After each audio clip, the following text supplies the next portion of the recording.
Tres. And we're back. This is Colombia Calling, episode 423. I'm Richard McColl here in Bogota, Colombia. And my very special guest is in Cali. We've got a journalist who dedicates himself to human rights reporting. His name's Jorge Luis Galeano Bolaños. He's the director of hechoencali.com. That's hechoencali.com. And they've been doing important reporting over the last, obviously, couple of years. And indeed, in-depth reporting on what went on in Cali a year ago. You'll remember that the Paro Nacional basically occupied the whole country in various parts more than others, and Cali was a flashpoint. So I can think of no better person than a local journalist on the ground to explain to us a little bit more about what took place and a year later, what is happening. So welcome on the Colombia Calling podcast, Jorge Luis. Richard, thank you very much for having me. I'm very glad, a little nervous to be here, speaking everything in English, but I will try to do my best. Well, I know that you learned your English in Wisconsin, and that at the time you did this, I don't think there were any Spanish speakers up there. So no, you speak English perfectly. Thank you. You know, those of you who learn English often speak better grammatically than the rest of us because we just talk it. So I don't have any worries and any fear. I have had people on the show who freeze up in English, but you shouldn't, because this is your, as we say in Spanish, your pan de cada día. This is your bread and butter, is this reporting. So tell us a little bit about hechoencali.com. Well, it's a little local media, digital media, that specializes in human rights. We don't do news. We don't do day-by-day news. We try to learn about stuff and then report in long articles. We could do podcasts, writing, videos, or whatever the issue takes us. And we want to explore how human rights are handled here in Cali. We have our coverage in the city because we're a small media. We're only 2 people working, and some collaborators from time to time who join us and give us some insights. But that's what we do. We do that. We've been working for 5 years, more or less, doing only human rights reports from in Cali. So that's what we do. Wow. And so let's jump right into the meaty subject of this episode. I mean, you must have been working day and night a year ago, because Cali, I mean, we never really think of it as the flashpoint. You know, you always think of everything centralized in Bogota. Bogota is the rebellious city, you know. Bogota is the city that elected a former guerrilla as mayor. Bogota then elected, openly lesbian, sort of centrist, I would say, mayor. But Cali, it's always been a curious city on that, because it kind of feels to me like a frontier city for the Southwest. But you must have been working. What happened? Let's start from the very beginning. What happened? Well, as everybody remembers, government announced, some reform, an economic reform, and people just didn't like it. That was the beginning of it. People didn't like it, and that's how people just jumped to the street, went to the streets, and tried to tell the government, we do not agree with that. But the thing in Cali is that, as you said, is the most important city in Southwest Colombia. So we receive people from all over Southwest. We receive people from Nariño, Cauca, Chocó, etc. So here we have a combination of a lot of tragedies that happen around Colombia, because most of the people who come here are for displaced because of the armed conflict. See, so that means that Cali has high levels of poverty, high level of criminality, and everything. So what happened? Okay, so the government announced that reform that people didn't like. So everybody went to the street, but that wasn't only the thing that was worrying people, because people were hungry, people were jobless, they didn't have any jobs. So everything just got mixed up. Because the government, it took the government like, I think 5-6 days to start backing up. Say, no, this is not the reform we're gonna make. we're gonna be some changes, and the people say we don't want changes, we don't want that reform at all. So between 8 days after everything began, the government said, okay, we're not going to doing the reform, but that wasn't enough because people were still on the streets because of all the situation, economic situation that we have here in Cali. So Cali became the center of the Paro, of the national strike, if you will, because everybody was just saying this is not enough. We've been suffering for years and years, and nobody's listening. Nobody's listening. We are telling the governments, this one before, the one before, the one before, the one before, that we need changes, and nobody listens. So people just was fed up. So all of these needs combined to make Cali what it was, and it was very interesting because when the protest began, we never thought it was going to go the way it went. I mean, it was amazing because, well, amazing, I mean, how people organize themselves without anybody telling them. Young people especially start to see, okay, we have to do something else besides protesting on the streets. We've had to make a stand, a serious stand, so the government listens. So that's what started happening. And, the blocking streets, young people organizing the little groups to say, okay, we're going to stay in these places. We're not going to leave them. We're not going to go to our houses. We're not going to stay, and we need organizations. So I think the rest of the country, Colombia, just started seeing that in the first days, and they started to copy that in all the cities. But Cali is the center of the southwest of the country, and that anger that had been, feeding up for so long, people just, exploded in April last year. It was amazing because, it really did explode. And like you said, it was the economic reform that was the spark. Yeah.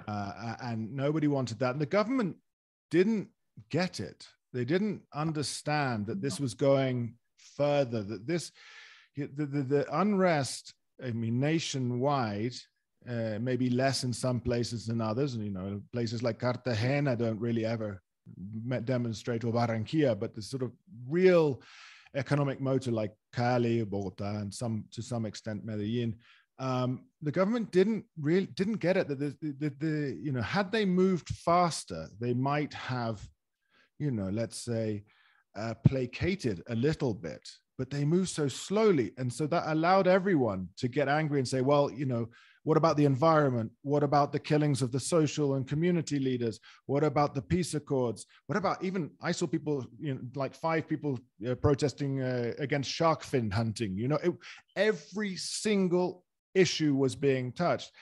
And what amazed me is, watching the news in Cali, and of course going out in Bogota and taking photos, but in Cali, what amazed me the most was how long did it take the president to even get there? And when he went for like at midnight for like an hour or something, and then came back to Bogota. It's total ignorance of the situation. Yeah, and there was that also fueled the anger of the people, of course, because when finally the president decided to come here, as you said, he came here at night, like very late at night, after 12, after midnight, and he actually went to the air base. He didn't even come to Cali, the city itself. That was one thing. The other thing that he did was he just completely disregarded the mayor's authority. He sent the general Zapatero to control everything that has, and that was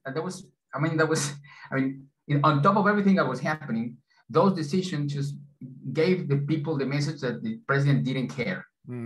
The president just didn't care, and the president wasn't going to do what he had to be done. He never invited people for talks. All his reactions were military, through the military and through the police. That's all. He never said, okay, let's sit down, let's hear what they have to say.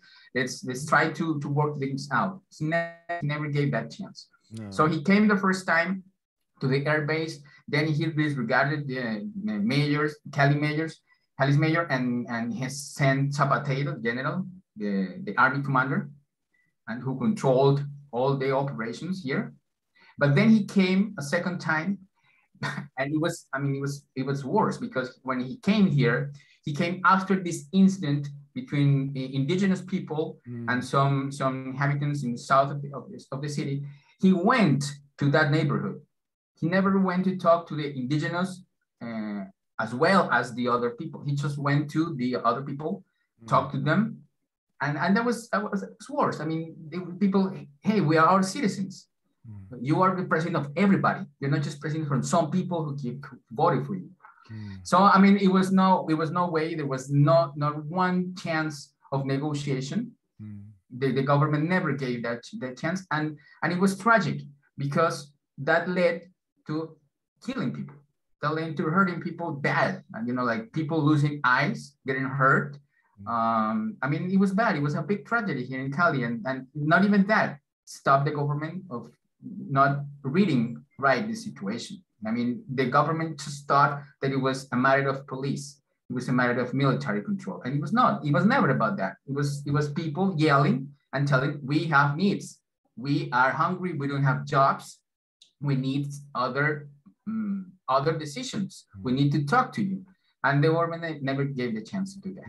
That was sad. It was sad. And as you said, we had to work 24 hours. It was crazy. It was crazy because people were asking for help all the time. They were sending videos, requests, and like, it was crazy. It was amazing. It was bad. I mean, and you've mentioned it now, is that Cali, there were a lot of people killed, and there are still people we don't know who were disappeared. Yeah, I hate the term. They were, they've been disappeared, and there were obviously grave abuses of human rights.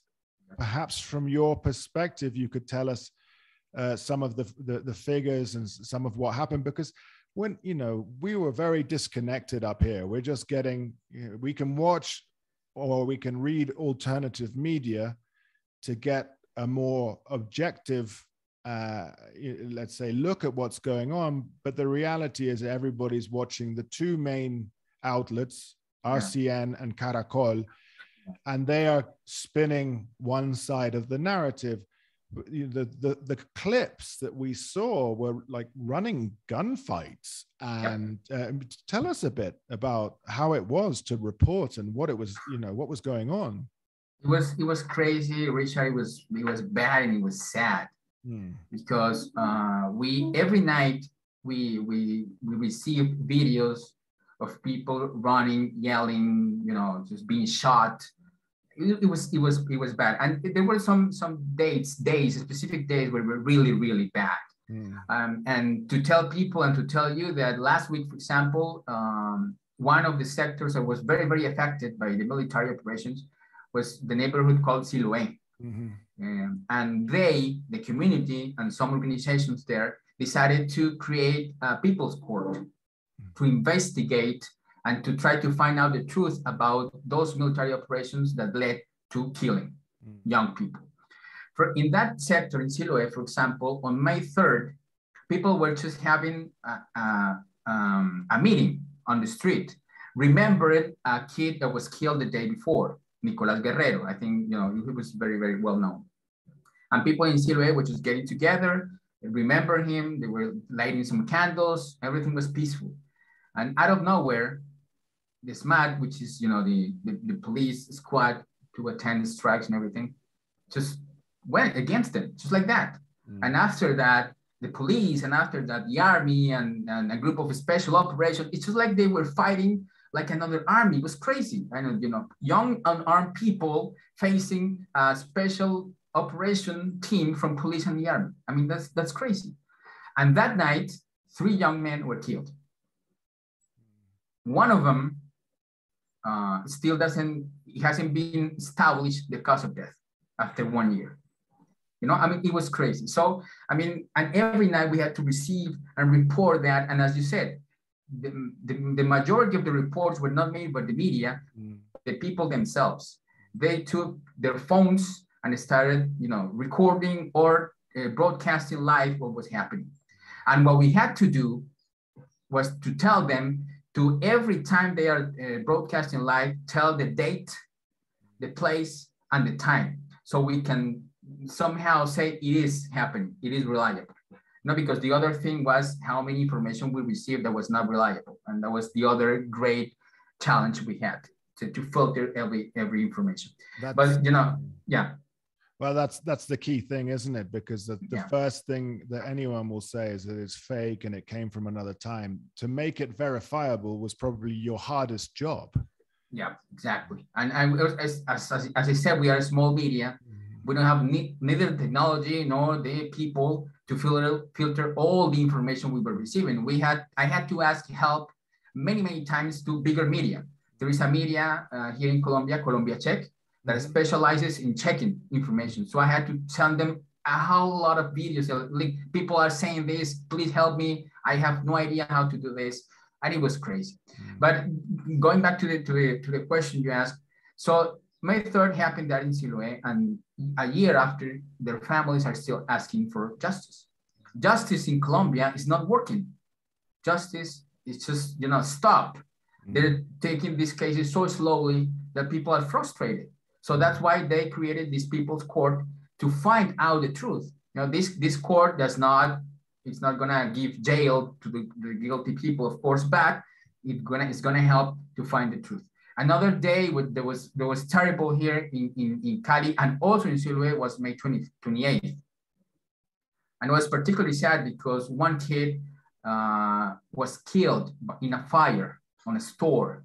And the story is bad because police and the authorities said that this kid was trying to rob the store. You know, he went to the store and was trying to rob, and the store just went on fire and he got caught in the fire.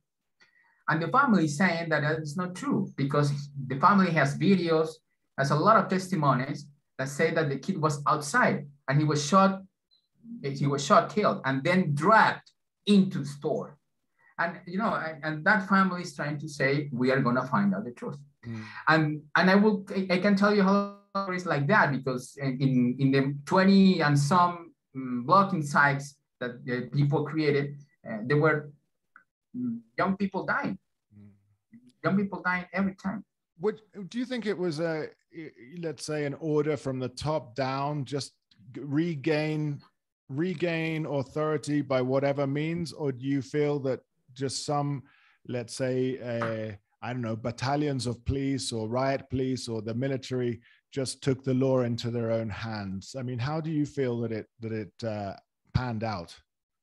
That's a big discussion here in Colombia between those who believe that when things like that happen, when a young person was killed by a police or a soldier or something, it's just because that police officer or that soldier just went crazy, just, you know, lost it and he was shot.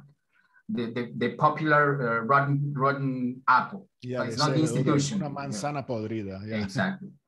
And on the other hand, there are those who think that there is a big problem with the institution as a whole. I mean, there are a lot of things happening inside the institutions that allow those things to happen. And you know, and you see the numbers, and we might think that there is a problem with the institution. In Cali, we say in the past, which is a big institute, an organization who recorded and had all the information.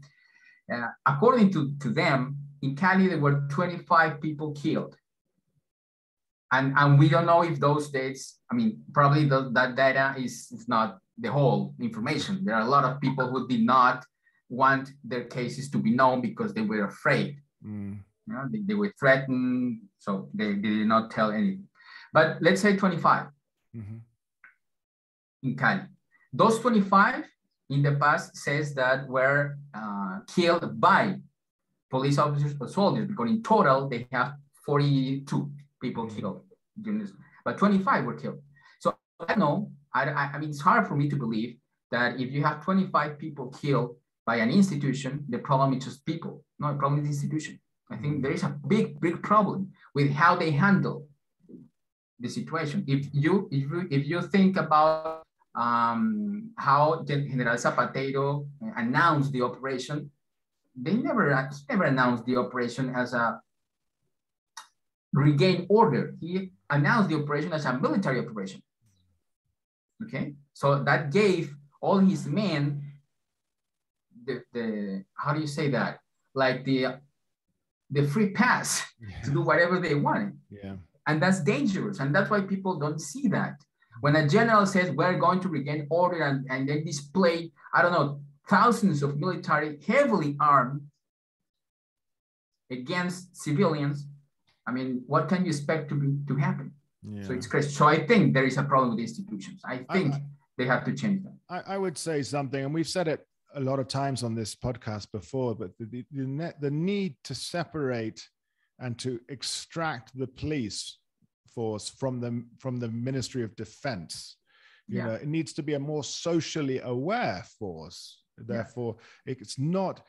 We are not in the 1980s or early 1990s where, you know, to an extent it's justified that it's a military force because of the, you know, the rampant cartel violence in the streets and so on.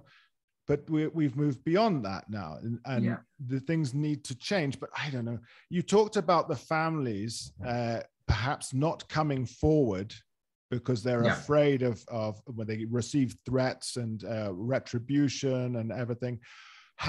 Do you get threatened for reporting on these issues? No, we've been safe. We've been, fortunately, we haven't got any threats of any kind. We've been able to do our job freely, and that's a very good thing, because what people need now is this kind of information. Yeah. Because when a journalist gets threatened, a media gets threatened, that's a pretty big problem for democracy, because people, you know, are blocked to be informed correctly.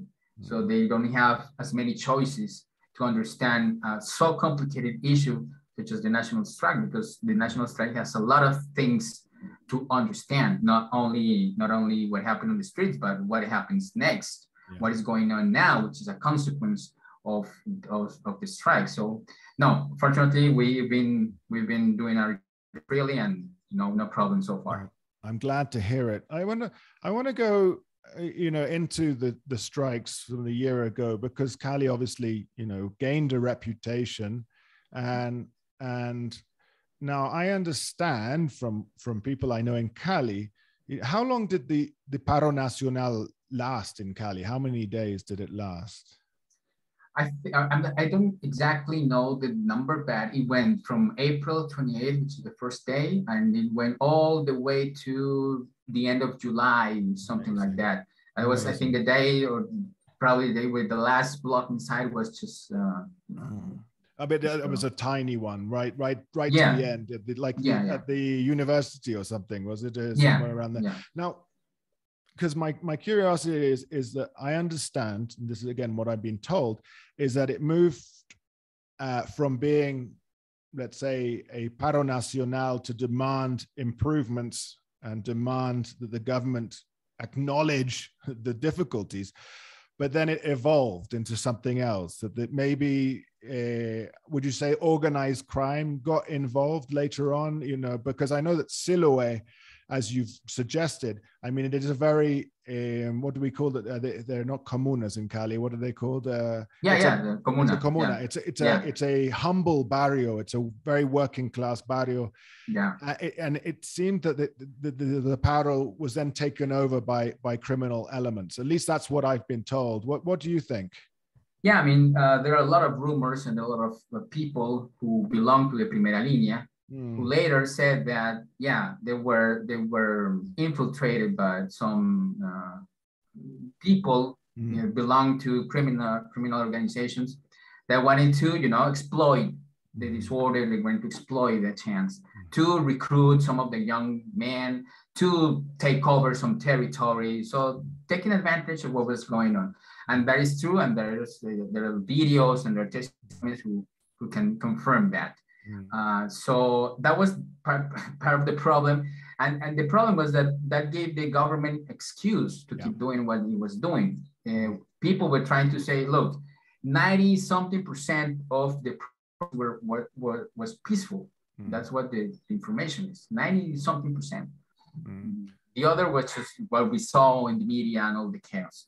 But in amidst all that chaos, the criminal organization just took advantage, and there are a lot of rumors which I cannot talk on the air right now about. The rumors, but there are people who did some stuff inside those groups. And then when we saw, was it in Ciudad Jardín? Is that the place where we got the footage of local people coming out of their, I guess you would say, Strato 6. Colombia is stratified. If you live in Strato 6, you are high income and living in a high rent district. If you're Strato 1, working class, and it's subsidized by Strato 6. People who know Colombia will understand that. Now, Strato 6 people came out armed and were shooting at protesters, and we saw images of that. And of course, the famous guy, Andres Escobar, unfortunately, we know his name because he became the image of this. But I mean, how can for me, for one, I would never own a gun. That's the starters. But to go out and shoot, they're protesters. Yes, my property is at risk, but I still wouldn't shoot my fellow man. So for me, as a kind of, I guess, liberal on that sense, I just don't understand it. I don't understand it. It's very hard to understand. Even for us, it's very, very hard. It was very hard to see that. It was very hard when those people just went out armed, started shooting to students, because there were a lot of incidents in that sector, not only with the students, but also with the indigenous people I told you about before. And there were also people heavily armed. And we're not talking about pistols. No. We're talking about rifles. Yeah. We're talking about people who went out with bulletproof vests. Like trained people who knew what they were doing, and civilian people heavily armed next to police officers, and the police did not stop them. Yeah. And it was sad. So we don't really. It was shocking for us to see that reaction, and I think that has to do with how people see this stratification. Because one part of the problem of stratification is you live in 6 and you're a high income person, and actually you live like in a fantasy world, like you don't understand the need of other people. You see, and you try to live like we call it the bubble, and that's your world, and everything outside that does not exist, does not deserve to exist, or it's a nuisance for me. So it has to be stopped, blocked, eliminated in the worst case scenario. So I think that's part of the problem. They did not understand the protest. All they saw was the destruction. So they care more about a wall. They care more about a bus. They care more about the infrastructure than people's lives, So even today, they justify those actions. They say we do it again. They say we have to stop all those, and they confuse every time the protest with communism, and that's the narrative now. So everybody who is going to protest against government, it's a communist. So the war is justified because we don't want a communist system here in our country. So we'll do whatever it takes to prevent it. And that has come way to the elections too. Yeah. The election has kept that narrative. That's what the issue. There's so many issues there that are striking and worrying. Is that first, people have these weapons. Let's just stay with that. I mean, they have semi-automatics and so on, and pistols and rifles and bulletproof vests. And then secondly, the police do nothing. So it encourages vigilantism of this type. I don't condone violence on any side. Let me just get that out. If the protesters are creating violence, I am the first to condemn it as well. Equally so, the private citizens coming out with their guns and the police doing nothing, that takes away authority from, the government establishments, which again encourages these people. That's the part. And as you say, the justification comes, and it's all tied in now. We've got elections on May 29th, the first round. Yep. Mm-hmm. And they say, oh yeah, they're all communists, they're all leftists, they want us to become Cuba and Venezuela, when there is no relevance to that argument in this context. And I mean, that's what is so upsetting about it. It doesn't allow for a dialogue. It doesn't allow for adults to talk, because Exactly. it becomes a shouting match from both sides. One side saying, you know, we want to be able to eat 3 meals a day, and we want to be able to get our produce to highways to sell, so like campesino, or the indigenous people, we want a recognition of our rights in the environment, as well as the Afro-Colombians, as well as whomever else, and our culture and society. And then on the other side, they're saying you're destroying private property, which is happening, but it's also about maintaining the status quo. And it makes it a very worrying situation, because today nothing has changed. You know, the strikes took place, and at the end, the government created the Gran Mesa de Diálogo or whatever, and didn't really even turn up to it. And then it was COVID, so that was all, you know, put onto the back burner. Now we're going into an election. So 1 year on, Jorge Luis, have we seen any change in Cali? I mean, what is going on 1 year on? It's very difficult to measure change like in such a short period of time after what happened. But I think what we've seen is that more people are at least aware of the importance of participation in politics, in elections, and the idea of democracy. I think that's one thing that we should, you know, praise. Yeah. Because before the strike, we didn't have that. We didn't have the discussions we're having. We didn't have the intensity of campaigns that we're having now. And so many young people involved in that kind of discussion. And I think that's part of it is a consequence of the strike, because during the strike, and as the time went on, say May, say June, people start asking themselves what's going to happen next. What are we going to do after the strike? Is our next step. And it was very, very interesting to see that most of them, a lot of young people that were on the streets protesting, started to say the next step are elections. We have to set eyes on elections. And a lot of candidates for Senate and Cámara de Representantes started to, you know, listen to the young people and started to say, okay, I'm going to make your needs part of my campaign. And if I'm elected, you know, this project is going to be on Senate. And I think that was very positive. And now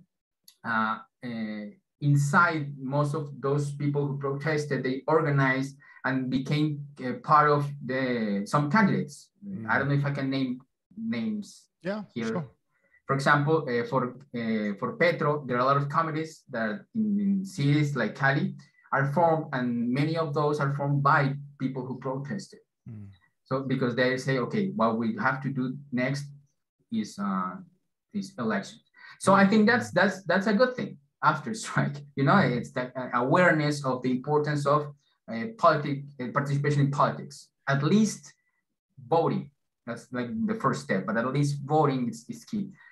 The rest of things haven't changed because we're talking about poverty, and you can't change that in 1 year. And we're talking about you know, strategies to give people more jobs, and you know, it just doesn't change, you know, from one day to the other.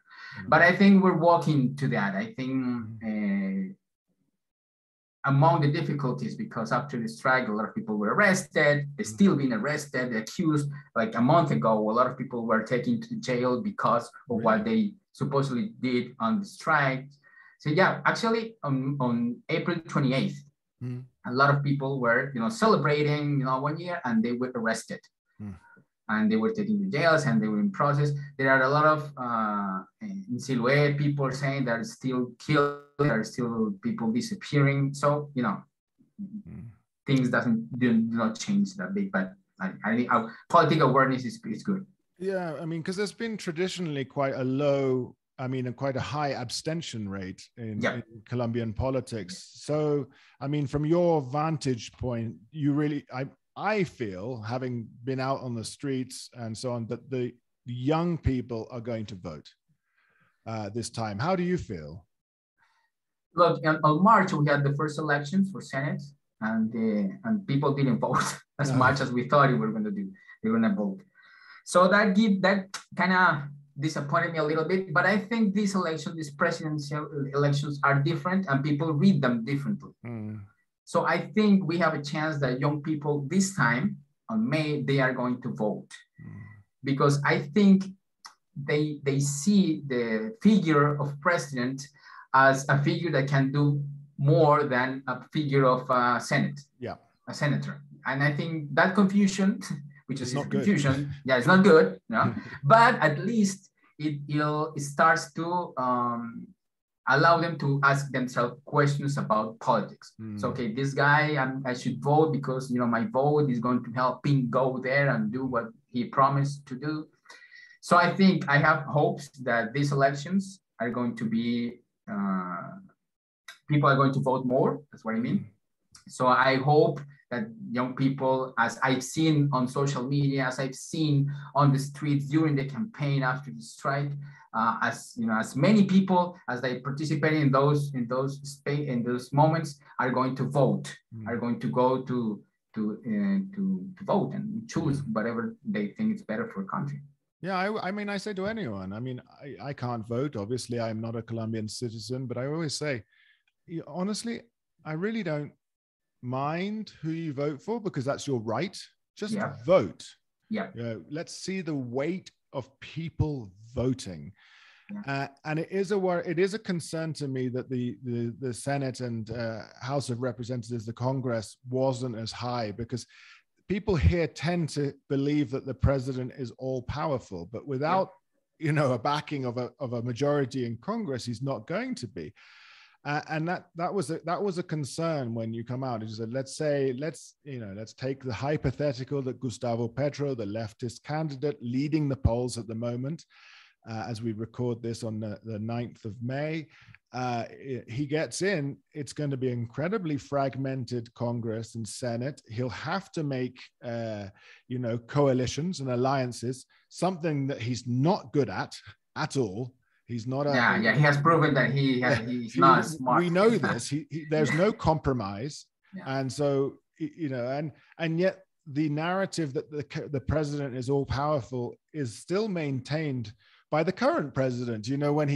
When he spoke out against the Constitutional Court's ruling on abortion, saying, that 5 people can make this choice. It's like, well, hang on a second. That's why the Constitutional Court is there. It has nothing to do with you. It's like, exactly.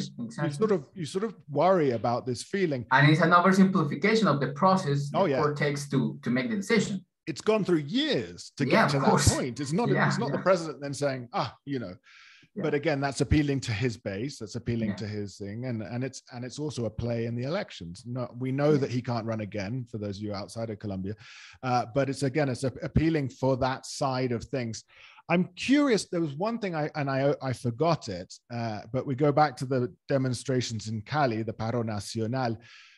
What is the truth behind that? The story or the reporting that was it an Éxito supermarket that was being used as a I don't know, torture jail? Place. Torture place. Yeah, torture. Well, that's the kind of things that happen in Colombia. For those who are not in Colombia, we never get the truth of stuff like that. We still don't know exactly what happened because, as always, there are 2 versions. The authorities say that they never found anything, any proofs of any torture or any incarceration in that place and sort of stuff. But the organizations, social organizations, human rights defenders that went and checked the place said, we found stuff. We found stain of blood. We have testimonies of people living nearby, hearing screams. We have videos of police getting into the Éxito supermarket, and then coming out of there, we have reports of people being dragged to exit, but there's no investigation. No. So we don't know to this day what happened. We have the suspicion that really something happened there. And again, if there are victims, they are too afraid to speak up. Yeah. They will not say unless some kind of, security stuff is around them to make sure nothing is going to happen to them. Mm-hmm. But they are not going to say anything. So we still don't know what happened. We have suspicion, but that's all. And then the final point as well, what are your thoughts on the German lady who took place and was deported from Struber, something like that? Struber, yeah. Rebecca Struber. What are your? I've messaged her, but she hasn't responded. Yeah, I did too, and she didn't respond. I think it was unfair. I mean, it was one of the things that this government just did to show up some results. It was, she was, I think if she committed any crime, well, there are ways to make her pay the crime, but she didn't commit any crime. I mean, she was deported because she had some stuff with her permission to stay. It was something like that. It was nothing serious. Yeah. But around her, she was accused of being part of the guerrilla. She was accused of being violent. She was accused of a lot of things, and that was not the issue. The issue was some kind of permission stuff that it could have been resolved much easier. It could have been resolved in another way. It was just those things that the government like to do here. Also, it's a good thing to steer away the news as well. You can bury other news with the image of, a blonde foreigner joining demonstrations. And of course, we've got, everyone falls back on the image of Tanya Niemeyer, the Dutch guerrilla, and you fall back on that. And so there's this stigma around it. And Richard, there's the bigger problem about that is that reinforced the story about the stories that they were told that the protests were backed up by Russians, and Putin was trying to and people just saw Rebecca and say, you see, yeah, it's true. The foreigners are trying to take over country. Russians are coming. So it was sad. It was sad, really. I quickly asked that. Have you found any evidence that the Russians are interfering in anything? Not at all. They actually, like 15 or a month ago, some media published a video of a guy speaking in Russian, and they say, this is the proof. And I was like, really? I mean, are you serious? This is the proof? Right. I mean, I can be held to this, and people can correct me in the future. But I mean, isn't it just we're taking ourselves, and I say that because I live here and I've been here a long time, building up Colombia's importance on a world stage to say that Russia is getting involved because Colombia is a US ally in the region and Venezuela. It just seems, I mean, again, you can all correct me if I'm wrong down the line. I will gladly, pay the price for it somewhere, but it just seems a bit far-fetched that Russia should really be interested, majorly interested in Colombia. I agree. I mean, there's no reason to believe that Russia would be that interested in say, oh, there are protests, and this is a scenario that to get involved. There's no reason. I don't know. I'm not a political specialist or anything like that. But I don't think there's any political advantage for Russia to become involved in things like that. I mean, there's no sense to that. Yeah. But this is the narrative that helps people, to say the left wings people are trying to take over and it's going to be a tragedy for Colombia. I think those things help them a lot.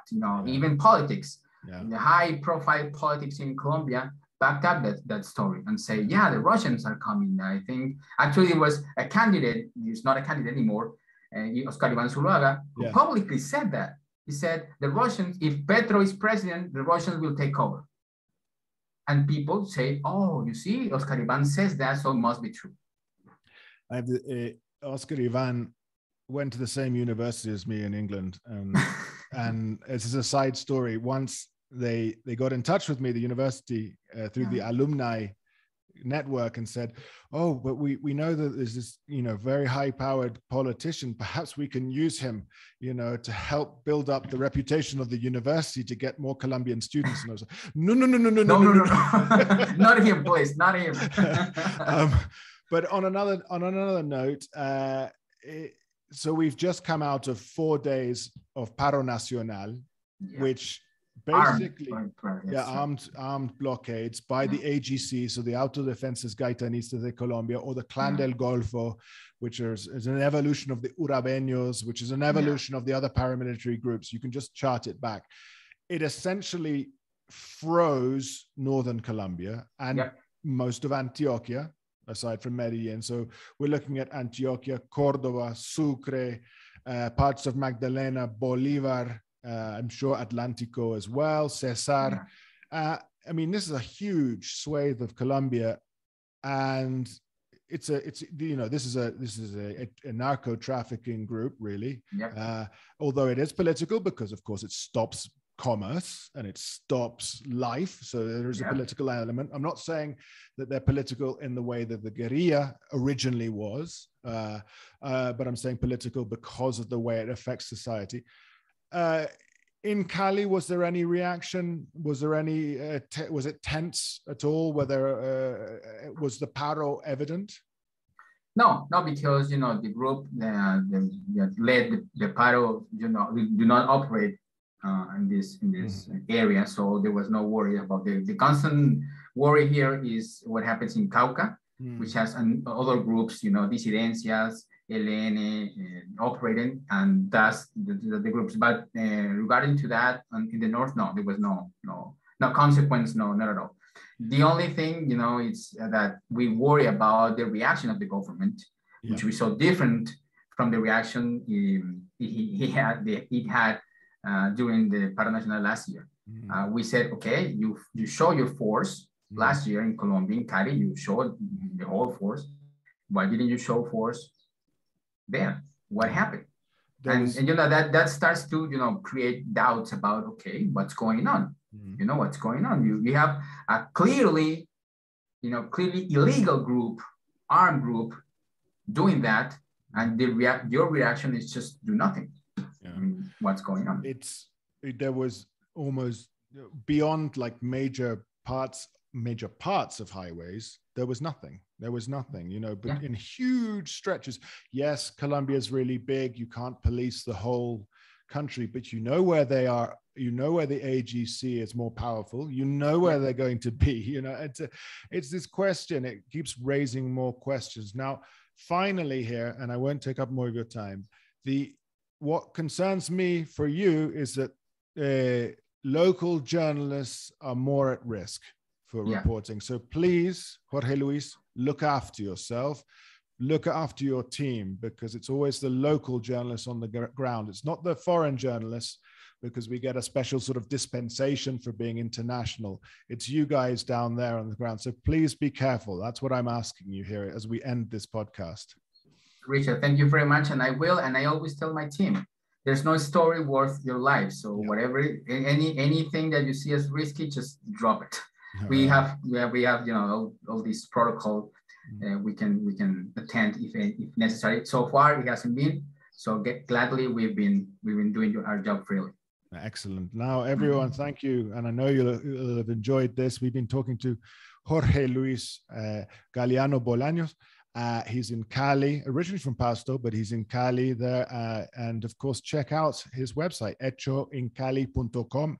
hechoencali.com. Of course, we'll put that on the Facebook page and in the show notes and so on. This has been episode 423. Just shortly, we will give you some messages from our sponsors on this episode. But thank you again, Jorge Luis, for your time and for clarifying so eloquently what's been going on in Cali this last year.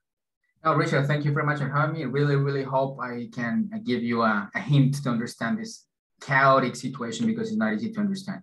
It's a tough one, and we've got the elections coming up. We will all be looking at Cali as well to see how it turns out, because of course I think the city probably remains quite tense in that respect. Yeah, it's like anything can sparkle a protest again. All right. Well, thank you again, and as I said, please stay safe. Thank you very much, Richard, for having me. You're welcome.